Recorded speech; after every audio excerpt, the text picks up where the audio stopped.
गणपती बाप्पांच्या नैवेद्यासाठी तर अशी ही खुसखुशीत ओल्या नारळाची करंजी झालीच पाहिजे। त्यासाठी एका बाउलमध्ये 1 वाटी मैदा, पाऊण वाटी बारीक रवा, थोडंसं मीठ घातलं, 4 चमचे कडकडीत तुपाचं मोहन घालून मुटका होईपर्यंत पिठाला चोळून घेतलं।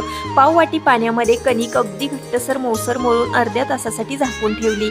सारण बनवण्यासाठी 1 चमचा साजूक तुपामध्ये 2 वाटी खोलेला ओला नारळ परतून त्यामध्ये 1 वाटी चिरलेला गूळ, जायफळ पूड, वेलची पूड घालून हे सारण बनवून घेतलं। भिजवून घेतलेली कणिक थोडी थोडी करून मिक्सरला बारीक केली, त्यामुळे याचा पटकन गोळा तयार होतो।